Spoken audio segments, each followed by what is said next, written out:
Welcome to Hot Marriage, Cool Parents. Welcome, welcome. I'm your host, Jamie Otis Hehner. And I'm Doug, and I am very excited to say that we have a wonderful guest on today. Oh, Doug has been itching to get a guest on, and we researched a few people, and we really love this guest that we're having on today. If you heard our episode last week, then you have a hint already, because we talked about her. Yes, Mattie Jackson, who is a phenomenal person, turned a tragic backstory into, a life of hope and joy, but also serving others. And inspiring others with her story. So inspiring, and we're so excited to introduce her later. But we're here.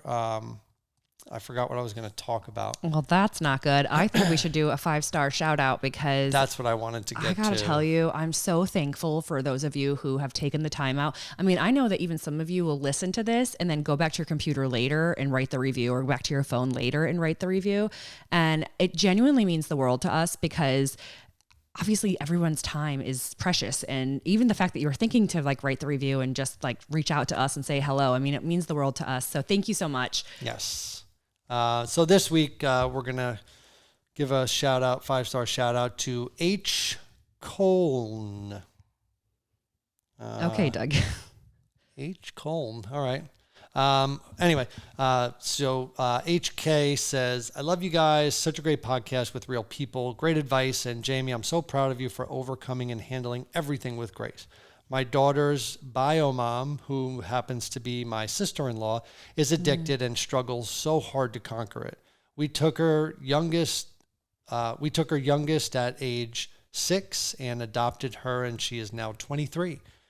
Support is the best medicine and unconditional love. I couldn't agree more. I feel like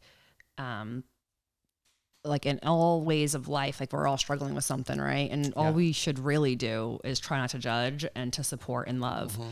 Yeah. But I also think that it's okay if it becomes toxic and it's not healthy to kind of separate yourself too. So God bless you, H. Colon, for adopting your niece. And I'm sure she's so thankful that you just kind of took her away from that toxic environment. Doesn't mean she doesn't love her mom but it's okay. I do think there's, when I kind of announced and revealed my addiction, there was a lot, the overwhelming majority of messages that I received were about family members that have someone in their family that is an addict or was an addict.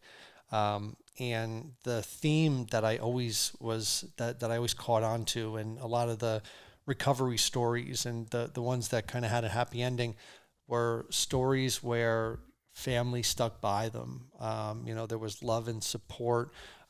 Obviously, it's a tricky subject because, sometimes it can be unsafe.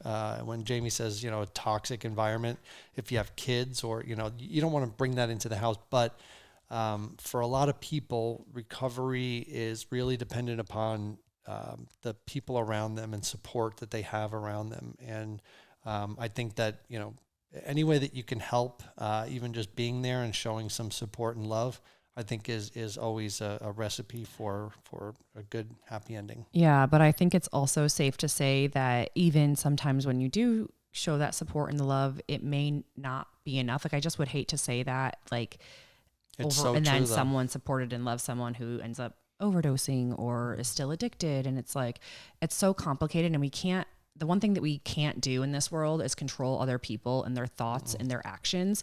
And so truly the best thing you can do is just focus on knowing that you are giving love and support, whether they're using or not. You still love them and support them, but you also have to tell them, of course, you have to have a boundary if it's toxic. And in any case, it's tough. It's a real tough topic, but we're all trying to do the best that we can. I'm pumped to have our guest on today because she went through something excruciating.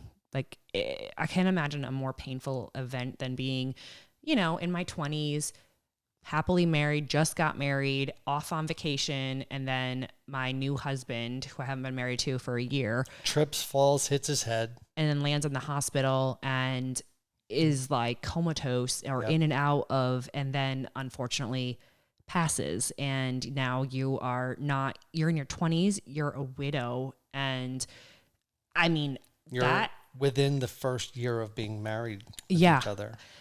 That, and all right before the holidays. I just can't fathom all that Mattie Jackson has gone through.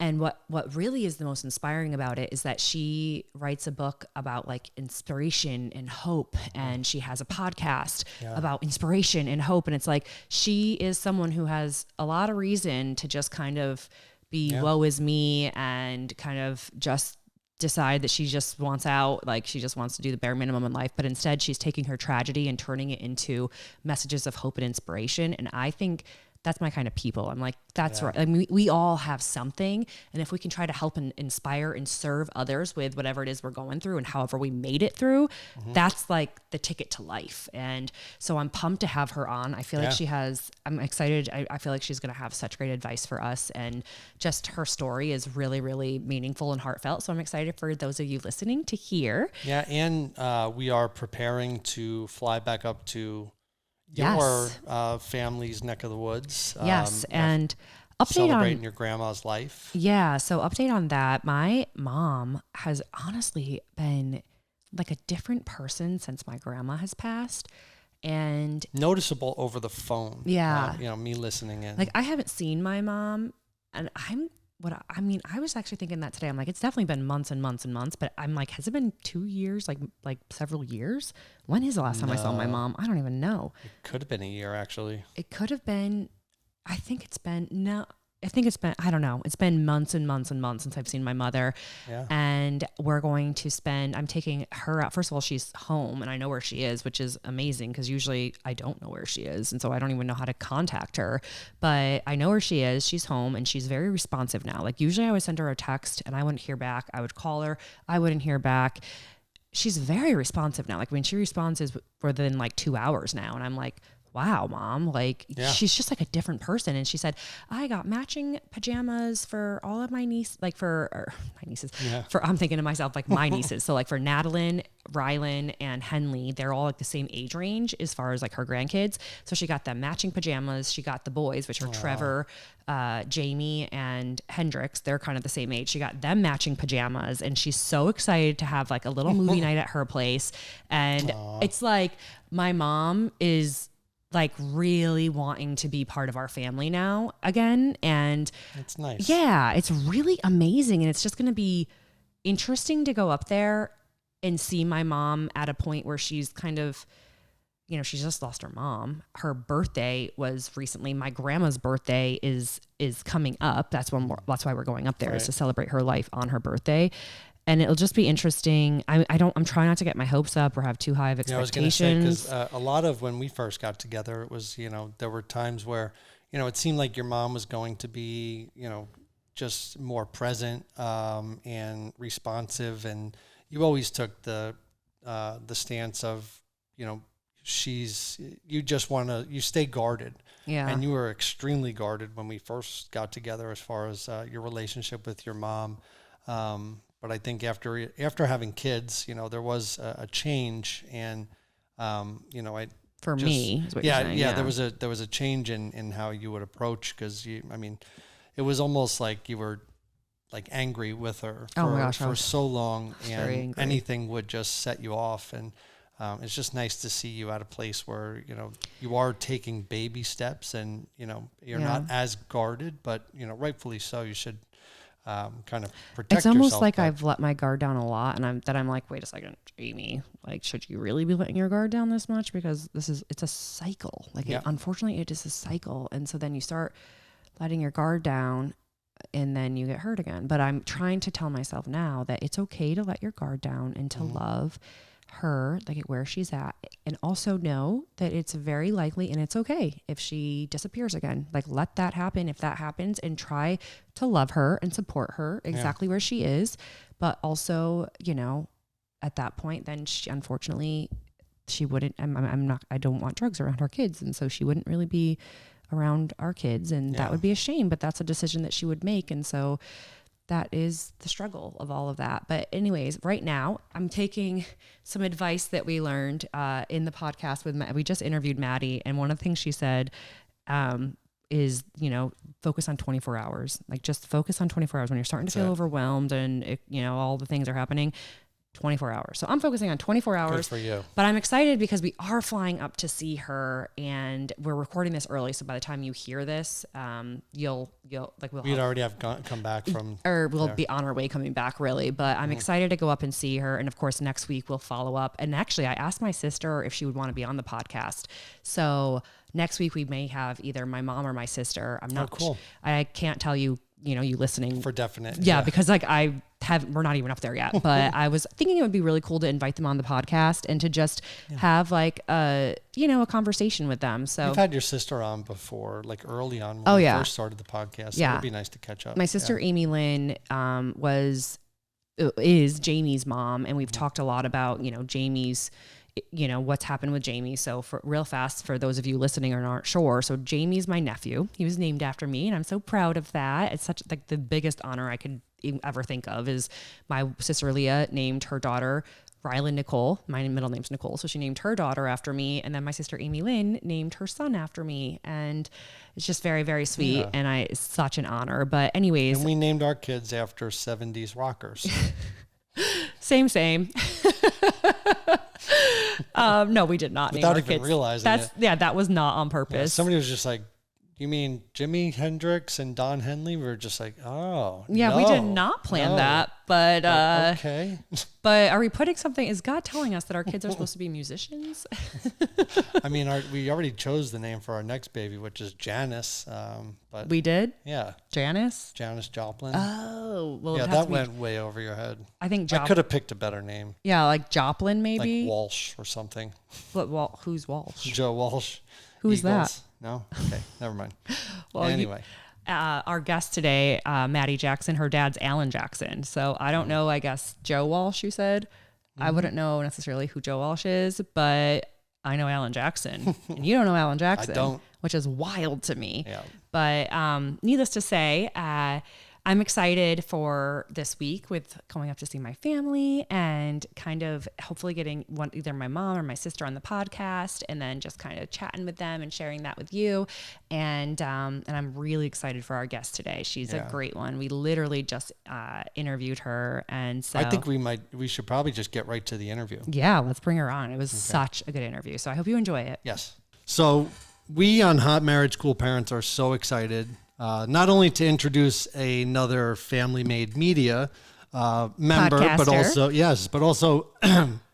but also Mattie Jackson, who is an author, a speaker, certified sommelier, host of the podcast Enjoy Life with Mattie Jackson, co-founder of NaSHEville, a women's philanthropic organization serving orphans, widows, and victims of human trafficking. Obviously brought up by my wife, daughter of country music star, singer-songwriter Alan Jackson. You say brought up by wife?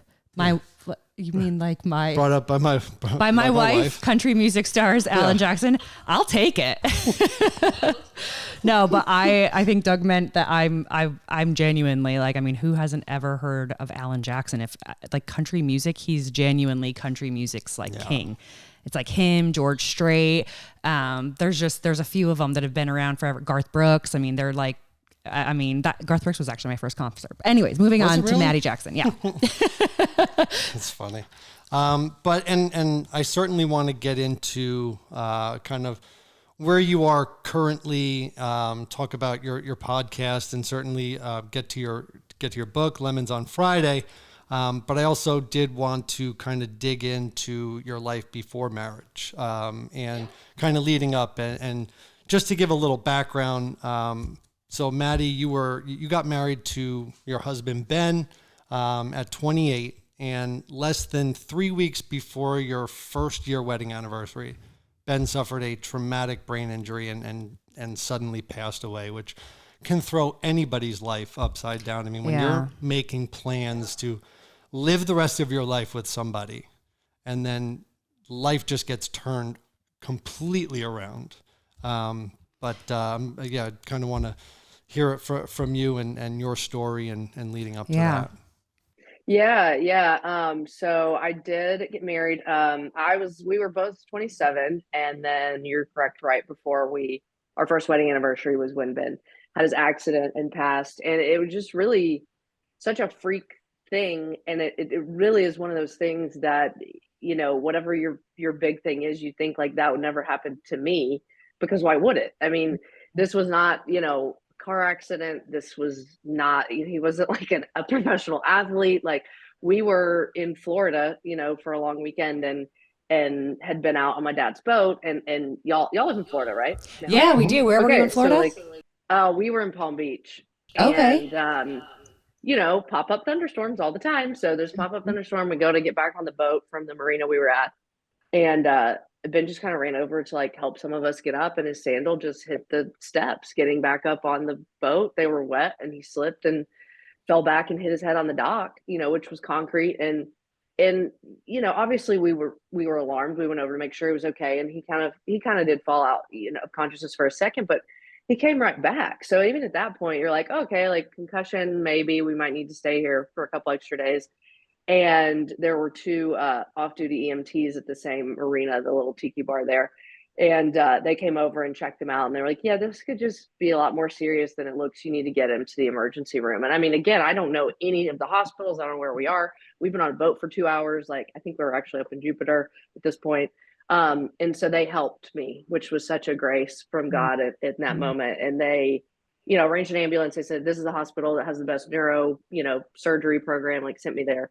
So we went, and that just ensued, you know, a lot of swelling in his brain. And he was awake and in and out for the first 24 hours, but, you know, they put him in a medically induced coma to try to mitigate the swelling. I mean, 2 brain surgeries, and 12 days later, his body basically just shut down. And, you know, it was such a shock. Obviously, the whole event was a shock. And then to have been in there for, you know, almost 2 weeks in what truly felt like a war, like it felt like a physical and spiritual and emotional war every day. And really, y'all, like, they never even talked about death being a possibility. It was always what I was worried about every day was, you know, they're like, the parts of his brains that are the part of his brain that's the most damaged is it controls like judgment and personality and reaction time. Like, I was thinking, please let this man wake up being the same man I married, not ever thinking like, just please let him wake up. So obviously that is such a surreal experience. It still feels kind of surreal, and that's a weird thing to say. But it was so sudden, and yeah, that was, at this point, we just celebrated 5 years actually, which feels wild. So that was 5 years ago. Yeah. Wow. Yeah. And you know, I think that your story and where you are today and how you're speaking out and kind of taking that grief and that despair, and really it's a truly inspiring story and kind of chain of events that brought you here, and, you know, a lifelong dream to write a book. Before kind of just diving back a little bit before and being a kid in NaSHEville, or the daughter of a country music singer, was singing, songwriting, was that the plan as you were growing up, if we take a dive back before marriage? Not songwriting necessarily. I mean, I love music, and you know, can sing karaoke without people throwing beer bottles at me, but I mean, no one's going to give me a record deal. So that was never, you know, really a thought for me. But I always loved writing. And that's a huge part of Dad's career, I think, which sets him apart in some ways, is that he is one of the few who really writes almost all of his music.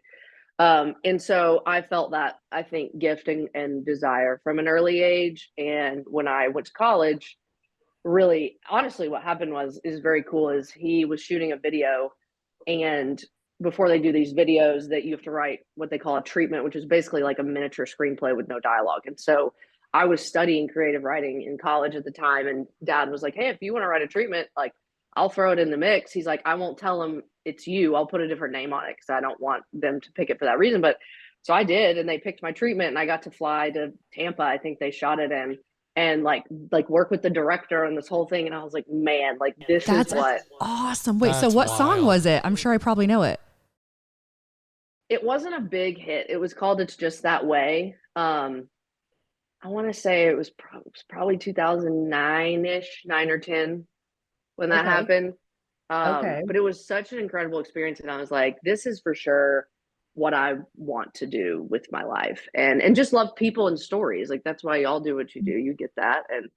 And so anyway, I studied it in college, and that really was always my dream, was to write books and to write really nonfiction, because I feel like there are so many people who have such powerful stories and either don't have the tools or platform or desire to share it. So I'm like, why would I make up a fictional story? Like, my mom wanted me to be like female Nicholas Sparks. And I was like, I mean, great. That would make us some good money, but like, people have real stories that matter, and I want to tell them. And so part of what's in the intro to my book, which is so crazy, is I remember like when I graduated, telling them that, and Dad being like, you have a gift, but you just need to live your life. Like, your life is what you're going to end up writing about. And so obviously, you know, at 22, it's extremely encouraging. If I'd been told this was my first story, I think I would have probably picked something else. But the fact that even through like the worst nightmare coming true you can imagine, that not only has God restored me as an individual, but like he used that nightmare to make my dream come true. Like, that's wild. But I feel like God works in mysterious ways, in the sense that you went through all that you went through, and you had the ability to be able to share that with your talent of writing, and, you know, having, you know, just you having the background with school and whatnot like that. Because I feel like some people may have gone through something like that and they wouldn't be able to share it, and kind of share just hope and inspiration, and just like, you know, so I feel like it's always so odd, you know, when something so hard like that happens, and you're trying to figure out, why me, God, you know, like, why didn't, you know, and also why him, like your husband, like why him, like he didn't deserve to go so early. And, you know, now I'm widowed at less than 30, younger than 30. I mean, this isn't how anybody envisions their life, but, and it's hard to see like some sort of a silver lining or the blessing within that, especially during the time. Like, I'm sure you weren't like thinking there could ever be any, but, you know, certainly God had a reason, and, you know, and maybe this happened to you. It's so kind of even hard to say, because it doesn't, and that nothing makes the pain go away, you know, nothing brings him back. But I guess like what I'm trying to say is, a silver lining is that you are someone who's able to share your story and hopefully inspire others. Yeah. And even I wrote down that quote too, because as a father, you know, I always wonder what my daughter's going to grow up to be, and my son. And I just think something, you know, coming right out of college, just saying, you go live your life, you find something to write about. It's just so incredibly encouraging. Yeah, that's amazing.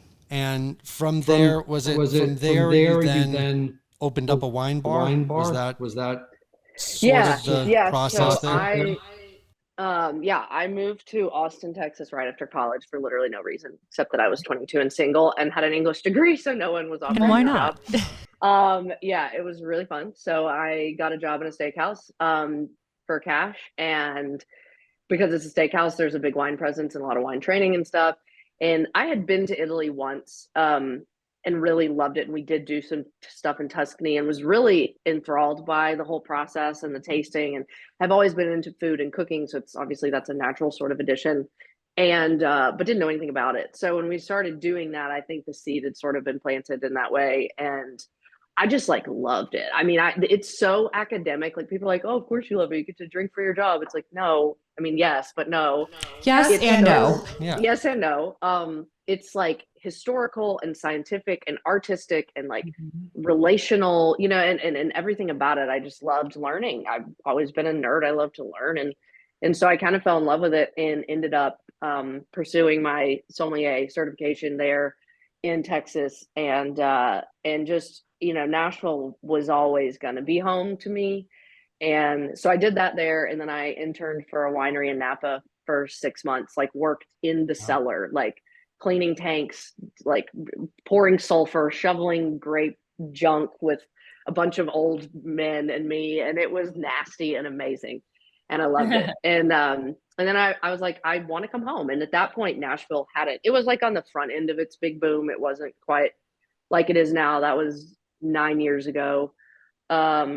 And I was like, man, we need something that offers a unique spin on a wine experience here that's still in line with how like casual, NaSHEville is. And so that's what I did. And I opened it in 2016 and ran it for 2 years. And it was, again, a really fun, crazy, really incredibly taxing, challenging experience. And God bless anyone who does their whole life in hospitality.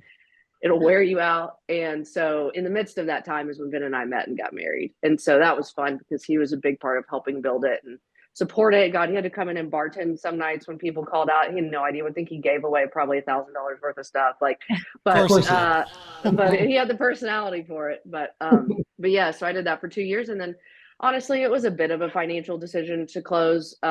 It was kind of struggling, the place in town it was, the neighborhood it was. And then, honestly, we had just gotten married and I was like, man, this is not, I don't want to work 15-hour days, and then so I decided, I felt very at peace about ending that. And I did kind of feel that call bubbling back up again. Like there had been so many young women who worked for me, like college age, that would end up in my office talking and crying and praying together, and just being able to speak into them, I think kind of planted a seed of like, okay, you can really do this. Like you can really help, especially women. And I had no idea what it was going to look like. And then he passed away 2 months later. So it's just, the timing is so crazy. But that really was the transition from all the wine and food to starting NaSHEville, and then obviously to writing and speaking and all of that. So it's wild because I just couldn't have ever like engineered it, You live your life and I mean, bar owners and bartenders have the greatest stories. If it's not from their own, it's from their customers. Yeah. Something I always like to ask is, where was your first date with Ben? That was a fun story. So we actually met at a mutual friend's wedding like several years prior. Apparently we danced. Apparently he was into me. I don't remember seeing him. And then let's see, we reconnected one summer here. That same friend was having like a cookout, and he asked like really abrupt, it was like grilling for everybody. And I was just like going inside to go to the restroom or something. And he sort of just like cornered me and was like, hey, I'd really like to take you on a date. And I was like, I don't know you. Like, I'm also kind of seeing somebody, which was kind of true. It like wasn't going to be anything, but I was just sort of caught off guard. And he was like, I said, well, I'm kind of seeing somebody. And he was like, okay, well, when can I ask you out again? And I was like, okay, well, number one, that's entitled. Like, you just think this thing is going to end. You just think it's going to happen, huh? Yeah. He was calling your bluff. Yeah. Yeah. And I was like, I don't know, like a month. Like, how do you answer that question? He was like, okay. And I was like, okay. And then I think 3 months later, I got a text. And it said, hey, Mattie, this has been, you told me to wait a month. So I gave it 3 for good measure. Can I take you on a date? And we went to one of my favorite restaurants here in NaSHEville, and it was just pretty instantaneous, honestly. Aww. That's really amazing. That's really so sweet.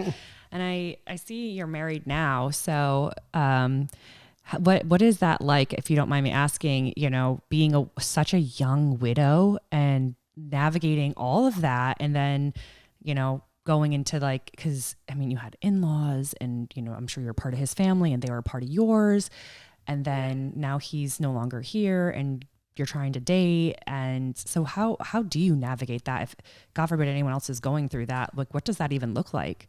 Yeah. Clumsily would be my first answer. Yeah. That was obviously my biggest fear for a long time, for the first several years, like, and honestly, not even a consideration for several years. It was always like, I've always known I want to be a wife. I want to be a mom. And so that prayer was always there, but it was very abstract, if that makes sense. Mm-hmm. It was just like, God, please let this happen eventually, but you got to put me back together. And so the point at which I felt more stable, and more together, and a little more like, this new self, everybody calls it new normal, which is a really annoying term, but it is accurate.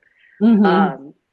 And I got to this place, I think probably about 2 or 2.5 years after he passed, where I really felt secure in my work and what I was doing. And I felt like, I've heard somebody say, just wait for this scab to become a scar, because then it's not as debilitating. You've kind of processed some of the hardest parts. So when that happened for me, it was basically the summer I turned 30, which was also the summer of 2020. So like not an ideal dating scenario. Yeah, that's unfortunate. Yeah, I think I was nervous, and it's weird to go, I hadn't dated in 7 years or so, probably at that point. I guess maybe more like 5. Anyway, it's very different at 30 than it is 25. And I think the scariest part was, like you just alluded to, Jamie, is like, how do I bring that? I don't mean baggage in a negative way. I'm just saying, like, how do I bring that heaviness of this story in the dating environment? Like, number one, I don't want to be dating at 30. Number two, the pool is so much smaller. Number three, it's a pandemic. Number four, I don't want to be on dating apps, but you have to. So it's like all of these things that weren't true, 5 to 7 years prior. And also, like, when do you drop this widow bomb? Like, when do you do that? I was so scared about it. And honestly, to the men's credit that I did go on dates with, even though a lot of them were not great, successful dates for many months, I think what I would hope is that most people are really generous. Like, they give you the most grace they can. Like, they give you, try to be the least awkward that they can. And I would just hope that anybody going through that would at least be with someone who's willing to be generous. It's just, it's really scary to bring that stuff into a conversation. And I think I tried to hold off on it a really long time, but then also I felt like I'm not being true to who I am. And so it was really difficult. And ended up actually exactly. And that's what, honestly, my prayer kind of started to be at that point, like, let this be someone that already knows my story. Because I was like, if I don't have to explain it, like, if they just have the cliff notes, then, like, we'll get to it when we're at an emotionally appropriate place to be vulnerable. And my husband now, Connor, ended up, like, I already knew him. And honestly, this is so crazy. I'm not going to go down like a preacher rabbit hole, but I had a dream eventually at some point, like very early on in my grief. And I dreamed about Ben a lot, but I had a couple that felt so, like, just supernatural, profound. And there was one where I remember being at the lake, because we grew up at the lake, and like Ben being there, but me, like, not really being able to get his attention, and like me trying to run to him and be like, come back, come back, come back. And I'm like crying and distraught in the dream. And the only time he like acknowledged me or turned to me was he turned and said, "It's okay. I already know him. Like, he's going to love you." And like that, and I didn't even right. And let me tell you something. I didn't even remember that happening. I have goosebumps all over my body. I think it was within 2 months of his passing. Like, it was definitely in the like adrenaline grief cloud. Like, I don't remember anything phase. And the only reason I remember that is because right after Connor and I started dating, I ran into one of my friend's moms at Target, like, and she was like, I heard that you've been seeing Connor Smith and and I'm so glad for you. She goes, I don't know if you remember this, but the day that I came to bring you food, like however many weeks after, you told me you had this dream. And she's the one that reminded me of it in the Target parking lot. And I'm like, oh my God. Anyway, wild. Wow. I'm sorry. I don't know what sent me on that tangent, but it is the coolest thing. That is such a story worth sharing. I see why you went on that tangent. I mean, that is amazing. It's like your husband, your late husband, not only told you, like, it's going to be okay. Oh my gosh. It's like he really did come to you in a dream. I'm literally getting goosebumps talking about it again, because that is very supernatural. And that was something that I was going to ask too, because for anybody that has suffered a loss, and is trying to get back into the dating scene, I know it's going to be different for everybody, but was there a point to where either you got a sign, and I mean, I'm assuming this might have been a sign, but maybe you weren't ready. But you weren't even aware that it was a sign, and God was like, well, let me tell you, I gave you this sign, and so did Ben, and let me have your friend come and see you in the Target parking lot and let you know. Yeah. But was there anything sort of tangible that kind of gave you the courage to get back into the dating scene, or kind of made it okay for you and to get back out? Yeah, that's a great question. I think for whatever reason, my kind of ambiguous, like, line that I was waiting for was turning 30, because that was about 2.5 years after he passed. And it wasn't like I'm on June 19th, 2020, this is my, I was definitely going to be dependent on how I was feeling and what I had going on.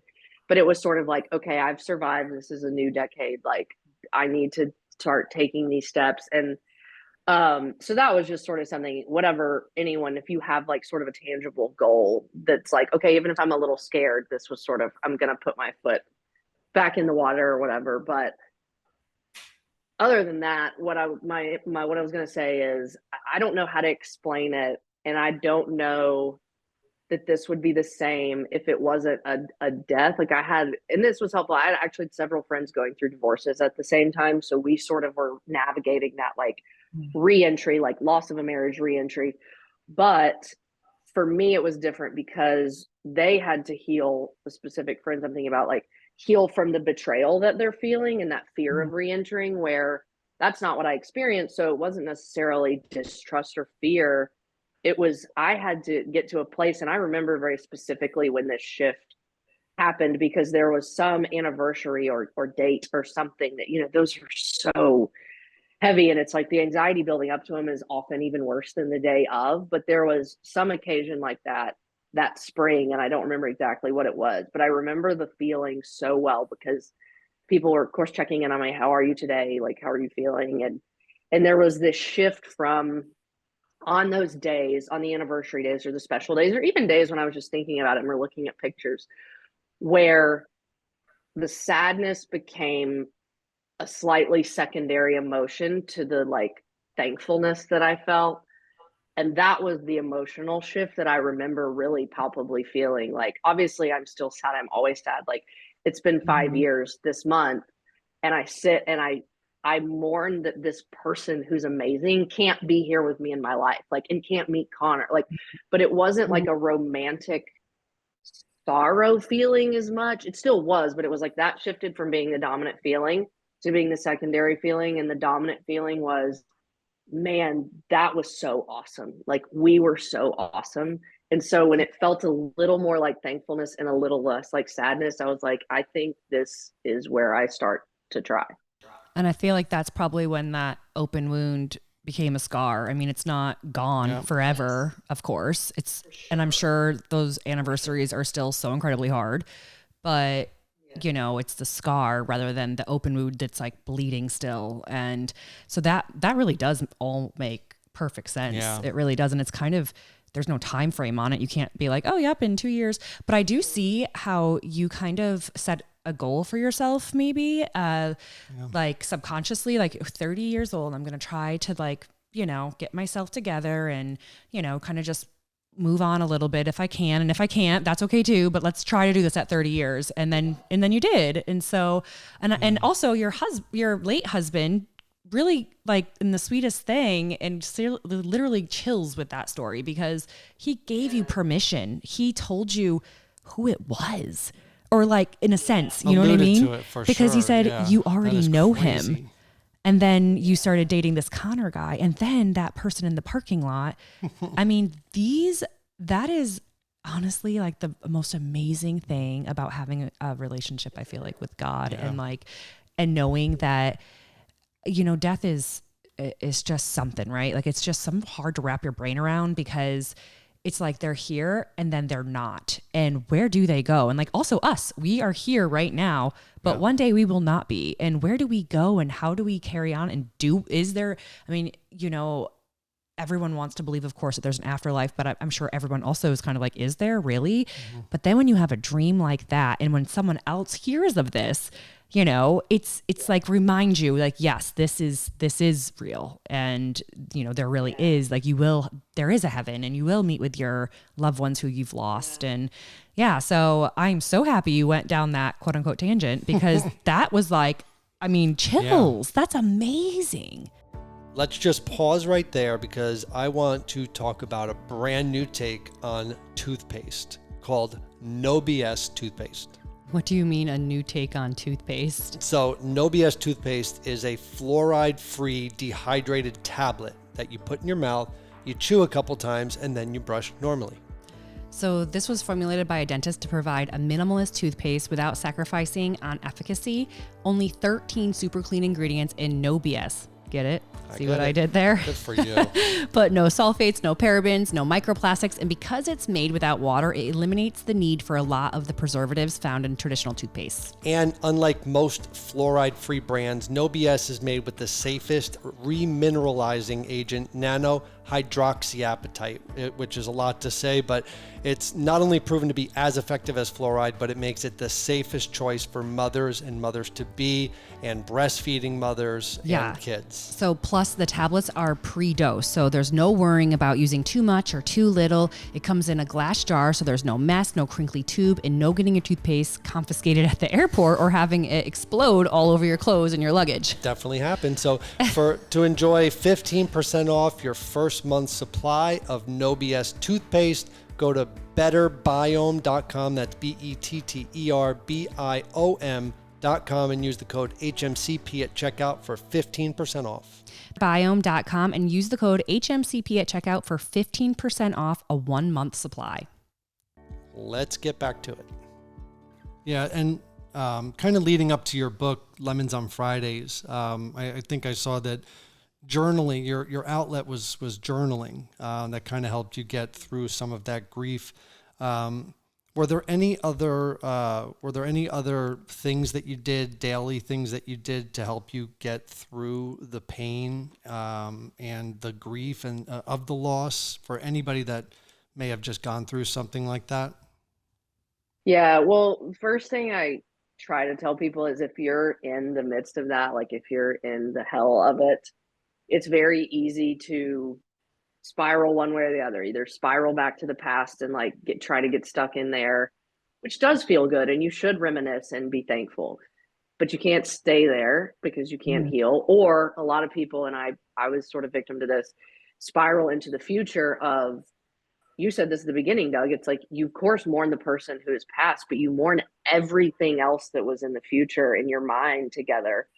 And so it would be very easy to spiral into that. Like, you know, how do I let go of these things that we did? How do I, like, we had kids' names picked out, like, you know, and you have to let that go. And also, what is my future going to look like? That was the big spiral. So any way that you can keep yourself present to this 24-hour block, you will survive 24 hours. You will survive 24 hours. And what can you do, tiny or large, to bring a little bit of energy, bring a little bit of hope into this 24 hours, like whatever that is. For me, it started really, really small. Like I've exercised, 4 days a week for 15 years. And when that happened, when grief happens, I couldn't do anything.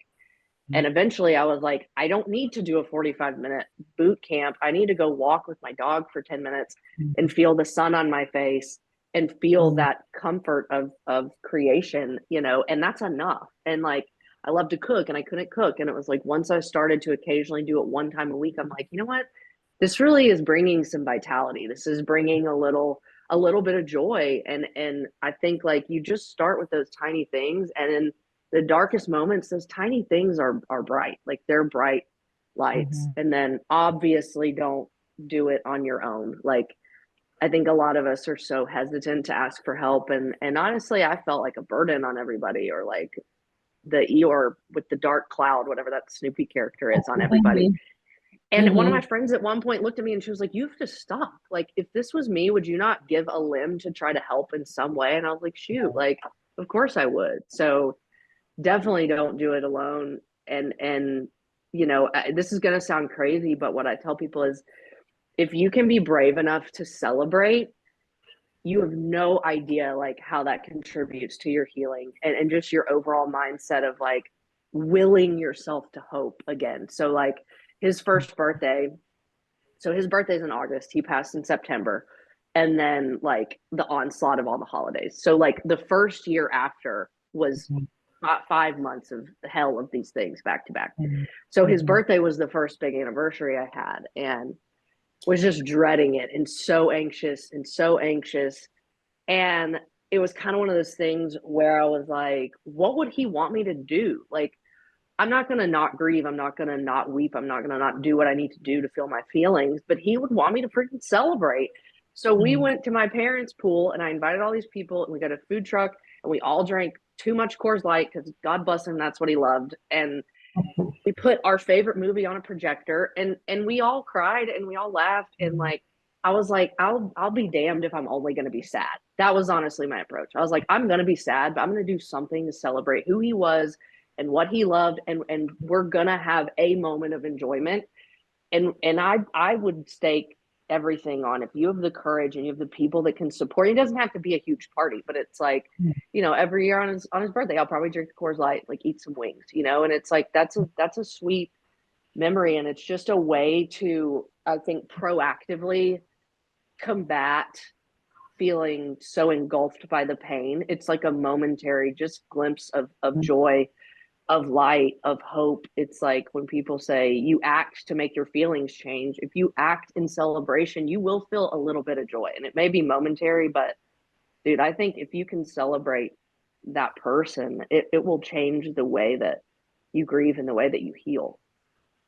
I think that is such a powerful thought in so many aspects of life, you know, just like kind of switching that mindset, because I could see how you could go down I mean, you would have the right to still be in your bed in like, you know, sweatpants with greasy hair right now. Like you're allowed, like, because what an awful situation that you've been through.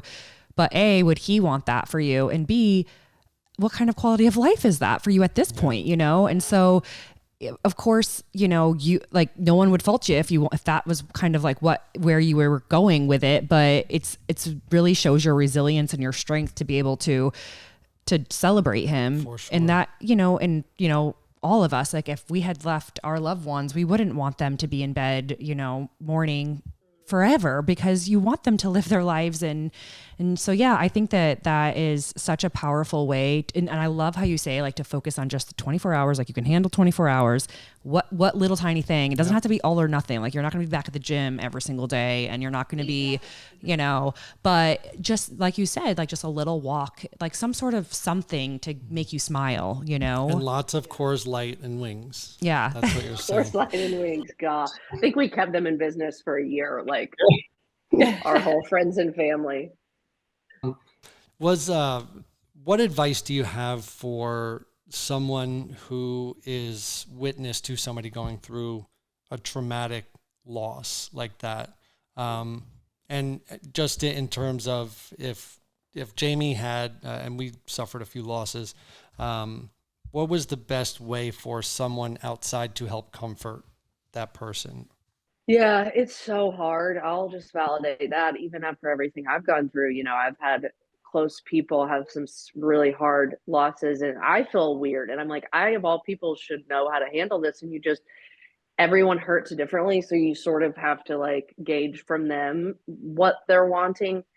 And, but obviously I think just presence, like, and maybe that was just part of losing a spouse, was that I didn't want to be alone for so long. Like, God bless my girlfriends. They're also type A. They made an Excel spreadsheet of who was like on call for me every night. If I wanted someone to sleep with me which I did for like 6 weeks. And then I was like, okay, I am a grown woman. I think we need to pump the brakes. But just that presence and checking in. And I think something really tangible that I realized that I like to tell people is, if you are trying to help, like, open-ended questions are hard for people when they're grieving because their mind is mush. So if you can, instead of like, what do you need today? If you can ask like, hey, do you have anything for dinner? Would you like me to drop something off, or would you want to take a walk tomorrow? Like, I could do an A or B question, but an open-ended question felt very overwhelming. Like, what do you need? You're like, well, I need a lot of things, actually. Like, where do I even begin? Yeah. Jamie still has trouble with that. Yeah, what do you want for dinner? I don't know. Yeah. Well, that doesn't help. Why don't you give me some options? The other thing I would say, this was a really incredible moment. One of my best friends is a counselor, and I think she was well equipped to ask this question. But, you know, the question always was like, she started asking when we'd be together, because you get to a point where you want to ask how people are doing, but you don't want it to be the only thing you talk to them about. Because I know. That's what it feels like. Like, I have a close person who's been in a real hard depression recently. And it's like, every time I talk to her, I want to ask how she is. But then I'm like, I don't want to harp on this all the time. Like, this isn't helpful. So I had her say to me one time, hey, like, do you want to talk about Ben right now? Or do you want to hear about everything that's going on with my husband and my kids and like check out of your life and check into mine for a second? And it was different every day. And I think that's a really powerful question. Like, do you want to talk about what's going on, or do you want a distraction? Like, I think that is monumental advice, because recently I had a friend who had ovarian cancer, and we're not even like neighbors. So I couldn't just, it's different when you're in person and you can kind of like feel the vibe. But if you're just like shooting out a text or something because you're trying to connect, but you don't want to bombard them with phone calls, I found myself constantly and she's in the hospital. I'm like, I know you're not doing well. Like, but I don't know what, so then I started saying, so I said to her, let's binge a show together. If you're stuck in the hospital, like let's binge what show. And I don't even like love watching TV per se, but I was like, I just wanted to find something to do to connect with her where I'm not just constantly asking her, how are you doing? Because clearly the answer, I mean, she was so positive, but it's like that question. Indian matchmaking on Netflix. Yeah, it was good. That's what it was. We got hooked on it, but yeah, that was her recommendation. But I love that about your friend. What she said was, do you want, like, and I like that also, it's not open-ended. It's, do you want to talk about, your loss or whatever it is you're struggling with, or do you want to talk about, I have X, Y, and Z going on, and then that person gets to choose. Like, maybe you need to talk about Ben at that moment. Or maybe you're like, I just need a second to breathe and like distract my brain. Yeah. That's amazing. That is really great advice and a great thought. And I think the shows and like, that's a great idea too. Just find something neutral and benign or silly or something to talk over, because it is all consuming. And sometimes you need that safe person to really process and remember the person and like cherish them. But sometimes you just want to think about anything else.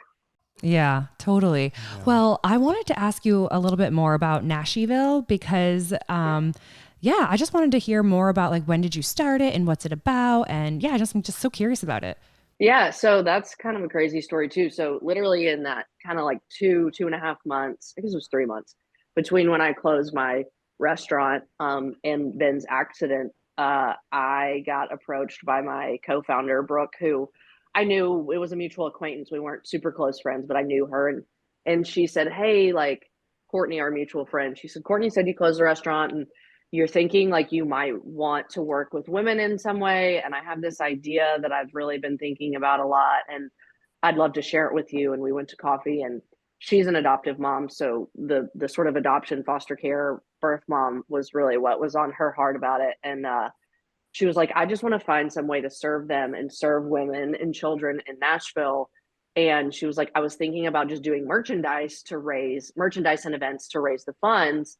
And I was like, I mean, I don't know anything about that, but I just felt very compelled to move forward in this in some way with her. And so we just started building and brainstorming and designing. And we were thinking that would just be, the clothing would be a way to generate revenue to give to these nonprofits we were going to try to work with. And so we started doing that, and we wanted to branch the mission out beyond just adoption. And so I don't know if you know these verses, Jamie, but it's like, in scripture over and over, it's like, take care of orphans and widows, take care of orphans and widows. And it's like verbatim many times. And I mean, like I was 28, she was 30. We were like, I don't know why we really feel compelled to add widows as a mission. Like, we have no idea, like, what's that going to be like, visiting old ladies in the nursing home? Like, that was literally our perspective. And we were like, I don't know what to do with that, but we'll come back to it. And then we added trafficking, because my husband, Ben, he worked with a lot of the trafficking survivors in downtown Nashville. He was an attorney and worked with them. And so he helped us kind of set up that part, which is really special. And your husband, Ben? Yeah.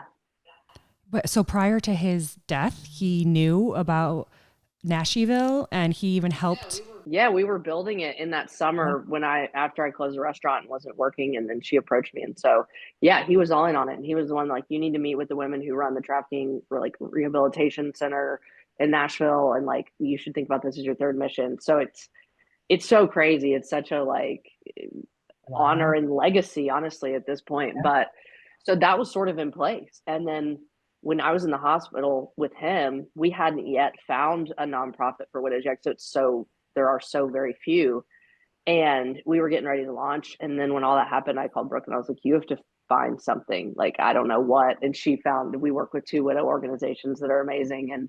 And so it was literally set up, before I became the living, walking, breathing, and I walked it in real time.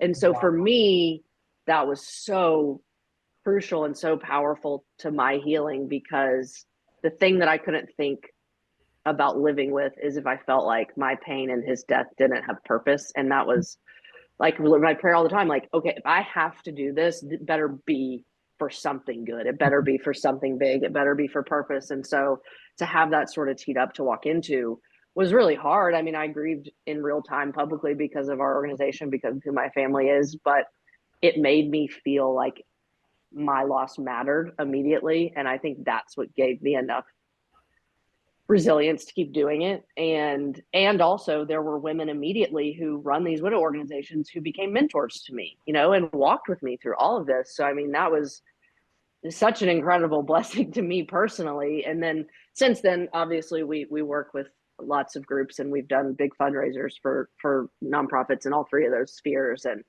And it's a joy. The people you meet, it's amazing.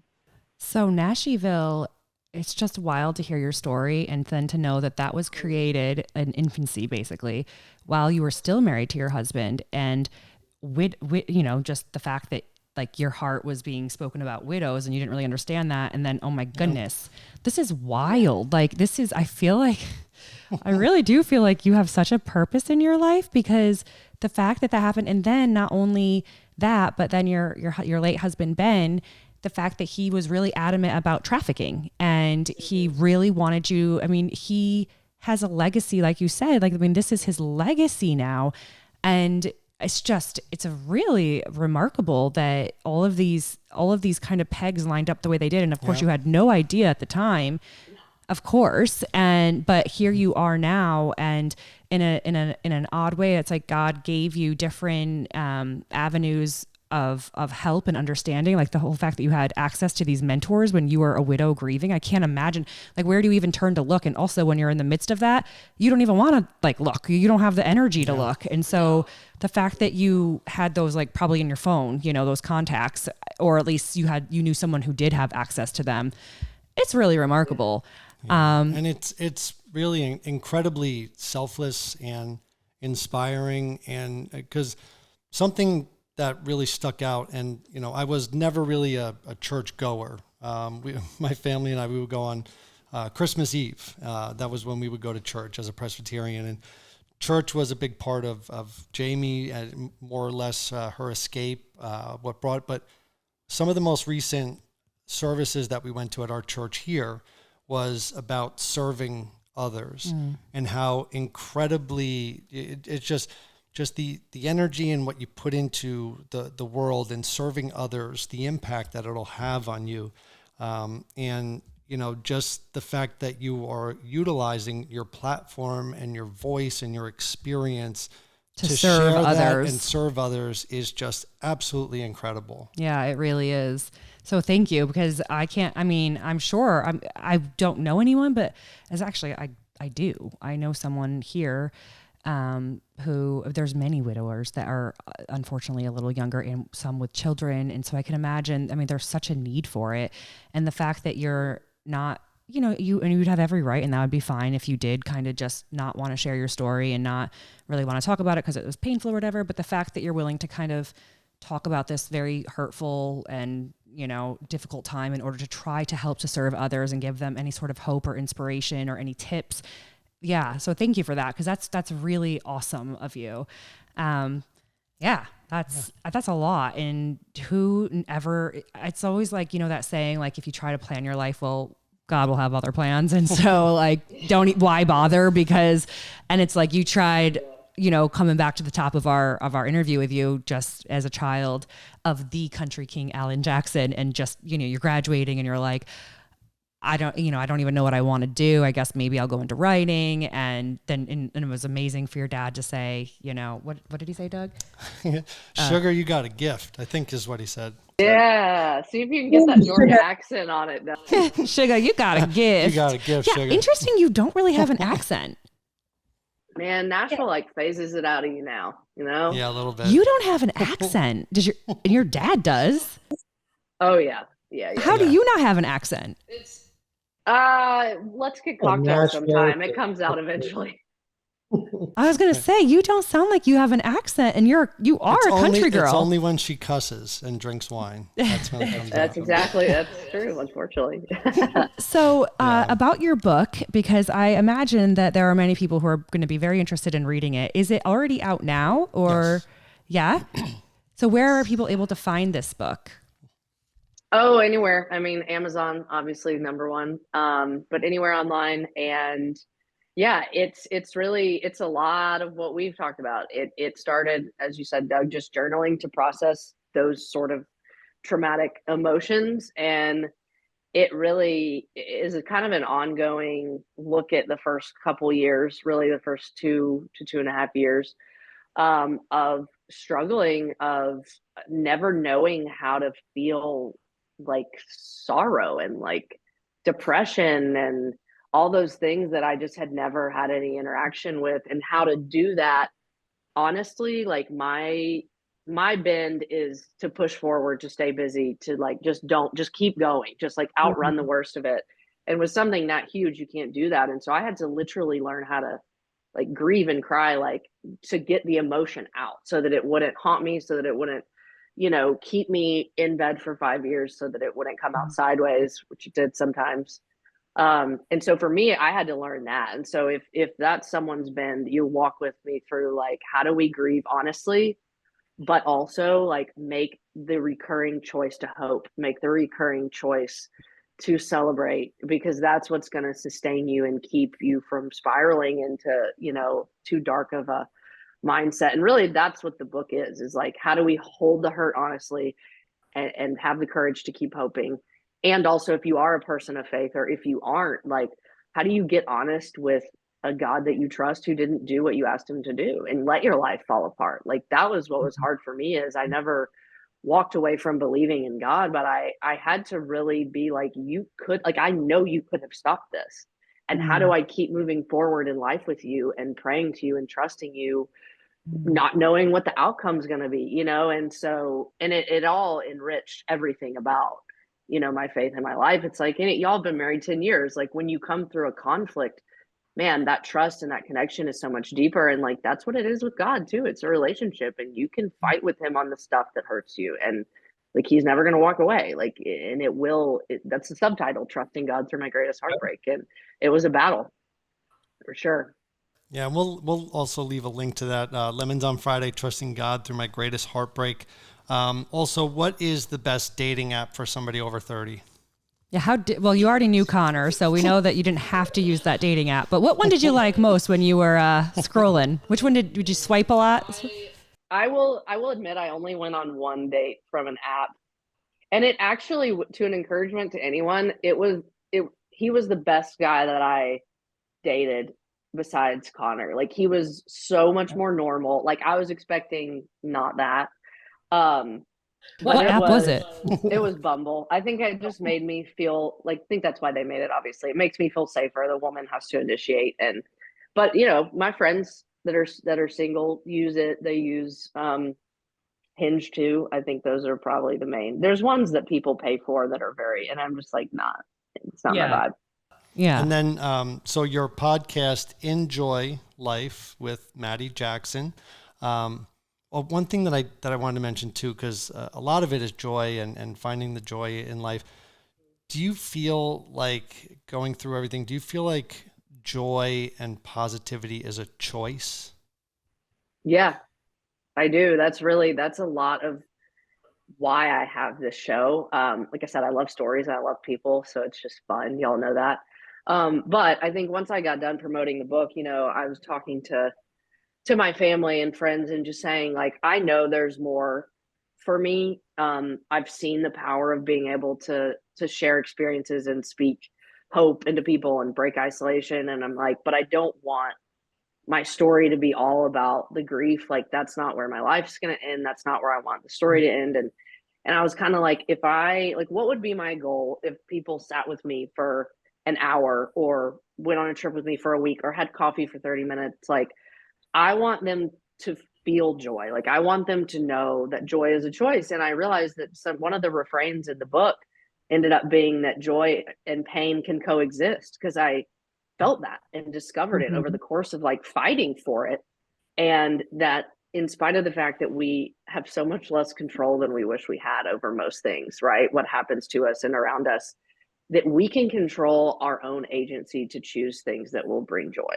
And so that's what I want people to hear from me. That's what I hope they see in the book. And those are the stories I want to tell, because, and it doesn't even have to be some tragedy. It's like, y'all have 2 small kids. Like, that is a joyful thing, but I'd be willing to bet that's not your primary emotion all the time, right? Like, depends on what time of day. When they're sleeping, I'll tell you, like, I'm like, oh, I love that. This is blissful. Mornings for getting ready for school, maybe not so much. Joy is probably not the right word. With a toddler, there's no joy in it. Yeah, joy is not the first word that comes to my mind. And this may be extremely cheesy, but I do like dad jokes. If you do another book, will it be called Lemonade on Fridays? It should. Yeah. I think that's a good pitch for the publisher for sure. Well, it's been a pleasure talking with you. I think we've kept you for close to an hour now. I know. Thank you so much for your time. Oh gosh, of course. I'm excited to talk to y'all. And like I said, I mean, we'll talk off camera, but would so love to talk to you guys on my show and have everybody get to know you. Like, I feel like I have this hour and last night watching the shows. We'll pick out a date in October for sure. And we look thanks for having. We would love to be on your podcast. And for everyone listening, where can they find Enjoy? Oh my goodness! Well, Enjoy Life. Well, for podcasts. Well, obviously it's with Mott of the Family Made, but I just wanted to give her Doug. I'm just trying to give her. I know. To promote her podcast. I ruined all of that.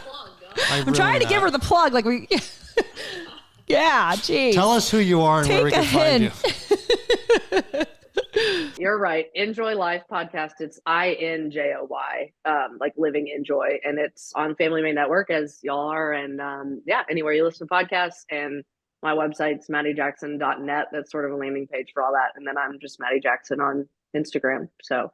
And then the NaSHEville Foundation, for sure, where proceeds go to orphans, widows, and sex trafficked victims. And that's NaSHEville.com, and there's a NaSHEville Instagram handle too. So, and we will absolutely be adding all the links below in the story notes for any of you listening at home or in your car or on a treadmill, walking your dog, whatever it is. And you're like, oh, I have no pen and paper. So don't worry, you can just head to the show notes and it's all linked below. I really navigate towards people who choose. I think it's gravitate. Gravitate, sorry. Who choose optimism and positivity, because, to be very honest, for a long time, I was choosing that. Like, I wanted that, but I felt like it wasn't choosing me. And like, this is kind of deep and I don't want to get emotional, but like hearing someone say, yeah, I think, positivity and optimism is a choice. And then knowing that she really did choose that and turn her life around. I'm like, why couldn't I have done that? Like, easier for myself. Like, I mean, I've literally been in such a depression and a fog, like for like over 3 years. And it's like, I am probably going to cry, but I'm like, why couldn't I have thought, like, did I ruin, like, sometimes I'm like, did I ruin like Hendrix's first year? I mean, he will never remember, but I'm like, there were many times when I was like nursing him and I was just like, I just couldn't wait for him to be done because I would just wanted to, I had work to get done or who knows what. And anyways, I wouldn't be so hard on yourself. Yeah, I know. But I'm like, I didn't. You were amazing with him, and he's a healthy boy. You gave him positive breast milk. Yeah. But everybody goes through something, and it's no fault of the person. But however long it takes, or whatever you have to go through. I think there is something to say, and the reason why I asked Mattie that question, do you feel like it's a choice? People may not realize it right away, but at some point, things do get better. At some point, things start to add up, and choosing gratitude, choosing to be thankful, choosing to try to be happy is sometimes the key to getting out of a funk. But also, just as someone who was in such a deep, dark depression and who wanted to choose those things, and I was like going to church, I was trying to read my Bible, I was trying to meditate, I was trying to choose these things and to change my mindset, but it's like it felt like it was stronger than me. And like, that's why I was suicidal, because I felt like I couldn't like break free. And so I don't know. Maybe I just wasn't strong enough. I don't know what the case is. I think one thing that I can say, so if you're someone who maybe feels that way now and you're like, well, dang, I want to choose joy, but like, I just like have 10 strikes against me and it's hard for me to see the joy. I think first of all, I want to say that that's okay. And I've absolutely been there, and you do feel a little guilty, because especially if you have children, because then you're like, I don't know, did I not choose it strong enough for them? That's a rabbit hole in itself. Yeah. So I'm not going to go down that road, but what I want to say for someone who's in that point, like if you're listening still right now, and we weren't expecting to talk about this, of course, but it just brought up a feeling, because I have been there. And I think that the one thing that I noticed with Mattie that she had during all of her grief and trauma was family and support, and people who were there for her day in. I mean, she said her girlfriends had a spreadsheet of who was going to sleep in her bed, and they did for like 6 weeks. Community is monumental. Like if you're able, and it does not necessarily mean family. I'm like straight up saying community, because family isn't always the best, most supportive people for you. Blood is not always the most supportive. They don't always have the best intentions for you, even though you would think that they would and they should. Get that all out of your mind. And I've had to do that because I tried forcing some family members to really love me and accept me and to want to be around me. And I wanted to be around them. And I would go out of my way to the point that, I'm exhausting myself to try to have family be family. And what I've come to realize now is that you really do. I mean, and that's the whole point, is that of me wanting to have so many children, is because I was like telling myself, I'm going to make my own family. I'm going to make my own children, and I'm going to love them and nurture them, and they're going to want to be my family. And like, I'll never like, abandon them or neglect them or abuse them. And so we're going to grow up to be loving, and I'll always have a big, I'll have people. I mean, I've had Thanksgivings and Christmas all alone. And then later on, when I could work, I would just choose to work those so I could get time and a half. And I would always think, one day I'm going to have a family so I don't have to do this anymore. Yep. I feel like I'm going to cry. And what I'm trying to say, though, to you listening, is that the best thing to do is find that community. Like because obviously we're even trying we're struggling to conceive. I mean, we're very blessed and thankful to have 2 children, but I always wanted a lot, because I'm like, that's my family. I'm growing my family, and they're going to be in my house, and I'm going to love them, and they're going to love me, and we're going to be family. But, what I've also realized, and I'm really thankful that it didn't take me until I was like 80 to realize this. It only took me 35 plus years, but that's okay. Which is great. Is, you can choose your family. Find the people who want to be around you, who enjoy like your presence, who you can fill their cup and they can fill your cup. Find those people. And the first person that I found to do that for me, outside of like, since I've been looking since I've had this really deep, dark depression that wasn't family, was my quote unquote assistant, Diana. I mean, this woman had been in my life for such a long time, and she was always to the point where like, I don't think I even appreciated her the way that I should have. Cause she was always, I feel like I'm going to cry over that, because she was not my family. And so I was still searching for my family. Like I wanted my family to love me and accept me and want to be around me.